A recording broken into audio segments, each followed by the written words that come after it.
दरम्यान केंद्राच्या निर्णयाबद्दल लातूरमधल्या शेतकऱ्यांना काय वाटतंय जाणून घेतलंय आमचे प्रतिनिधी सुनील कांबळे यांनी। देशांतर्गत अन्नधान्याची महागाई कमी करण्यासाठी केंद्र सरकारनं गेल्या वर्षी जे आहे बासमती तांदूळ आणि जो कांदा आहे त्यावरती निर्यात बंदी लावली होती आणि त्यानंतर आता जे आहे आज जे आहे कांद्यावरती आणि बासमती तांदूळवरची केंद्र सरकारकडून बंदी उठवण्यात आली आहे। त्याचबरोबर जे आहे सोयाबीनवरचे जो कच्चा माल किंवा कच्चं तेल जे आहे आयात केलं जायचं त्याच्यावरती सुद्धा आता 20% इतका जो कर जो आहे तो आता केंद्र सरकारकडून आकारण्यात आलेला आहे। आणि त्याच अनुषंगानं लातूरमध्ये जे शेतकरी आहेत त्यांना नेमकं काय वाटतं, खरंच हा निर्णय फायदेशीर ठरेल का, काय वाटतं? कोणता निर्णय? केंद्र सरकारनं आजचा जो निर्णय आकारलेला आहे की आयात जो खाद्यतेल केलं जाणार आहे त्यावरती जो 20%चा जो कर आकारला जाणार आहे त्यावरती त्यामुळं शेतकऱ्यांची जी आता सोयाबीनचं आहे ते फायदेशीर ठरणार आहे का?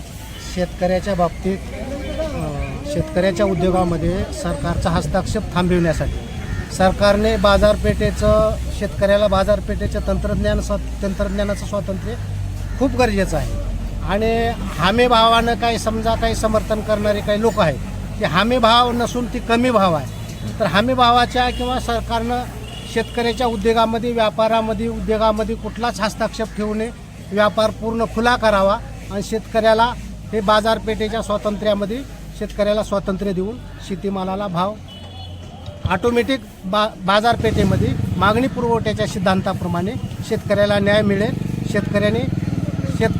सरकारने शेतकऱ्याच्या भल्याच्या भानगडीत जाऊ नये, भल्याचं जाऊ नये। सरकारचे खायचे दात वेगळे आणि दावाचे दात वेगळे। सरकार हमी भावाचं दावतंय, हमी भावानं थोडा बहुत खरेदी करतंय माल, पुन्हा तीच हमी भावानं खरेदी केलेला माल बंपर स्टॉक पुन्हा शेतकऱ्याच्या शेतीमालाचे भाव पाडण्यासाठी अजून पुन्हा काळ्या बाजारामध्ये ओततंय।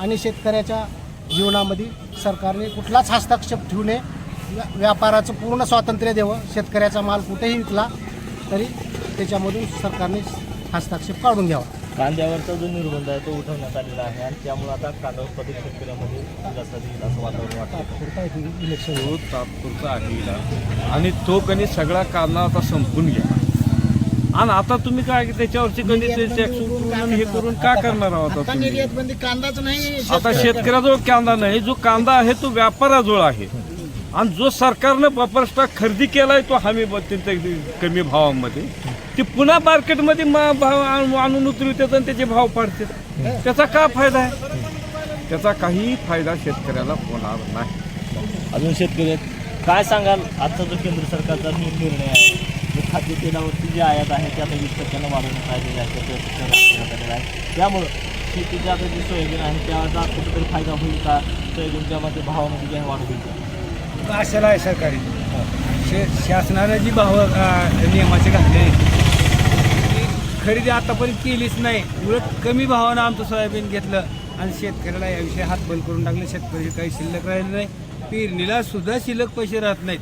5,000 रुपये एका पिशवीला आता खर्च आहे काढायचा, नुसता काढायचा 5,000 रुपये आणि एका कट्ट्याला 150 ते 160 रुपये मशीनवाला घेतो।